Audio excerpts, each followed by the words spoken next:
Hello there, Commonwealth from here.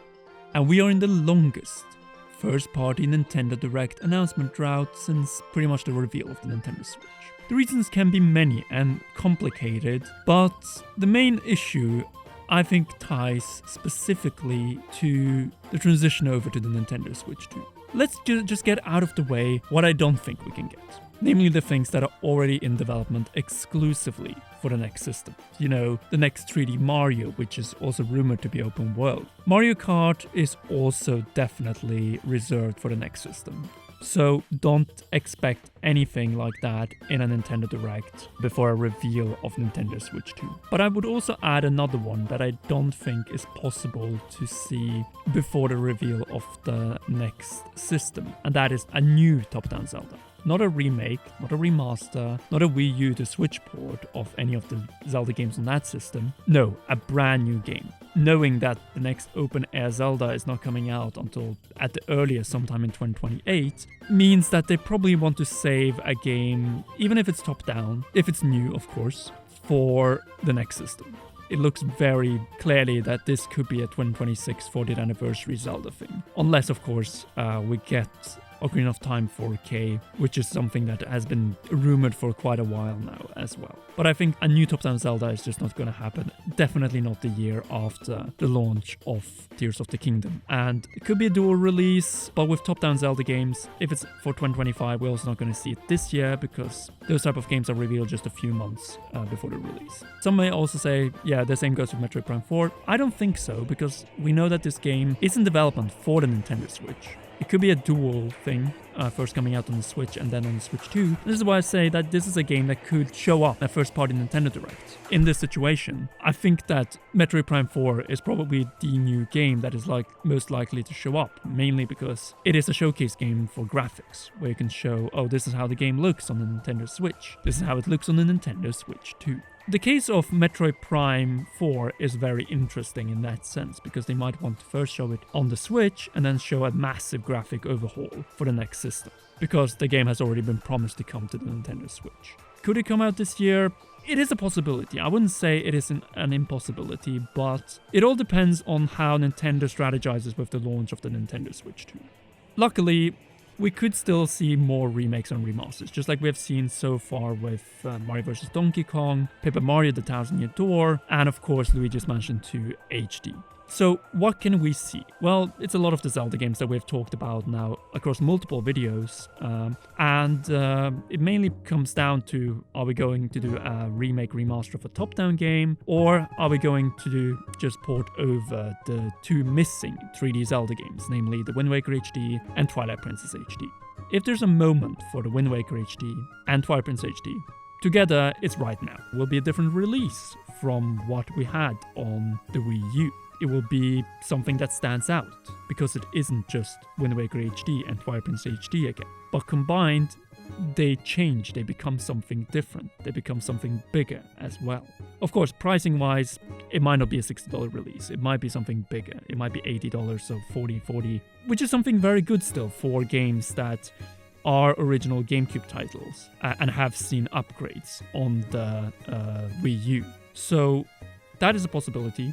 The other one is, of course, A Link Between Worlds remake. So, well, not remake, it's more like a 3DS to Switch port, just like we saw with Miitopia, and of course with Luigi's Mansion 2 HD now, because both of those games originated on the 3DS. And I wouldn't see that as an impossibility. Like in the second half of this year, it's definitely an option that Nintendo could do to have a big Zelda release, and also one that could kind of prepare people for a return to top-down a year or two from the release of this game on the Nintendo Switch. The other option, of course, is more exciting, and that being Minish Cap is turning 20 years old this year. Not in North America, because the game only came out in Europe and Japan actually in 2004. But I still think that because of the original Japanese release, Minish Cap is a possibility, but it will require a different art style than the Link's Awakening remake, because the Minish Cap was on the Game Boy Advance, not the Game Boy,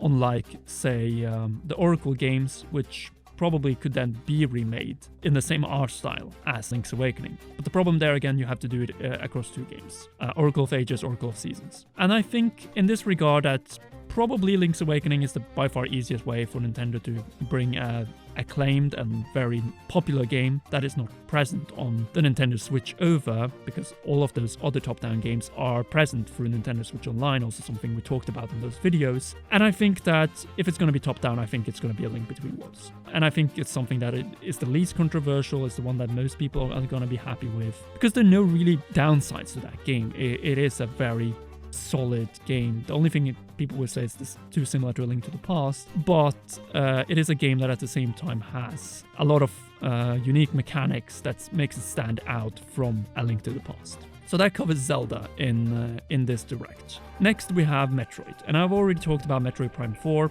It is a possibility, but we also could continue with the line of Metroid Prime games. So after Metroid Prime, we have Metroid Prime 2 Echoes, namely the Dark World game of Metroid. But it is a very good Metroid game, because Metroid Prime Remastered was such a stunner and a preparation for Metroid Prime 4. The question is what they're going to do then in that case with Metroid Prime 3. If you're going to come with Metroid Prime 2, at some point you need to come with Metroid Prime 3 as well. And it's clear that these games are not going to come out until the second half of 2024. So I really think that it's Metroid Prime 4 or just Metroid Prime Echoes at this point. And personally, I would just prefer to just go straight over to Metroid Prime 4. Another game that we also have brought up a couple of times, at least not too long from now, was Fire Emblem. In this case, not a new game, but a remaster. As I've said, new games are probably limited, though there is one notable example that we soon get back to. But when it comes to Fire Emblem, it's been talked about forever at this point, and that is another Echoes title.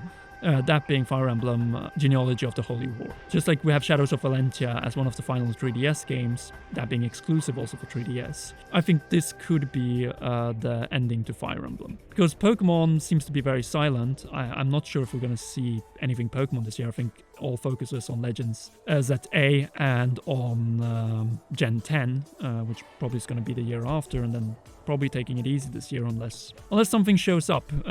People are still hoping maybe for Gen 5 remakes. I just feel like it's too late to announce that. But when it comes to Mario, because of course Mario is completely dominating the first half. If you're not a Mario fan, you're not having a very good time on the Nintendo Switch right now. Of course there's Endless Ocean Luminous, but at the same time, I feel like most people want to have more than just Mario games and Mario character games to look forward to on the Nintendo Switch in 2024. At the same time, we could end up with another Mario Party game. And if we look at the release order of the Mario Parties on the Nintendo Switch, normally you would expect, we would have had a new one in 2023, because Mario Party Superstars was 2021. In 2023, we didn't have a Mario Party. And Mario Party Superstars wasn't even a new game, it was a remix of N64 boards and minigames of a number of Mario Party titles.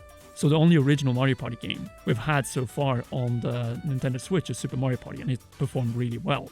I actually think that a Mario Party game is a possibility to be revealed at some point this year. I'm not sure if it's going to be this Nintendo Direct or if it's going to be a later one.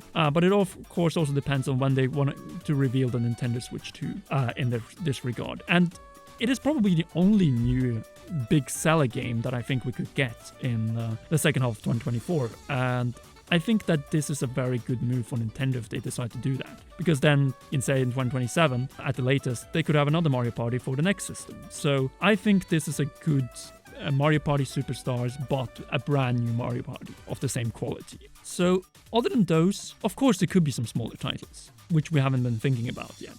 But I think those are the big ones, and that's probably the ones that you are also most interested about. Like, we're not going to see another Xenoblade coming out. The best we can hope for is Xenoblade Chronicles X as the Wii U port. Say if we get a Link Between Worlds of Zelda, well then the Wii U port of the year could instead be Xenoblade Chronicles X. We haven't had a Wii U port in a while, but I think that in this regard, it could be the right moment to have Xenoblade Chronicles X as a big release with a new Mario Party and a Link Between Worlds. So you have a top-down Zelda, you have a big open-world game in Xenoblade Chronicles X, and then you have the safe big seller party game in a new Mario Party game coming out in the second half of the year.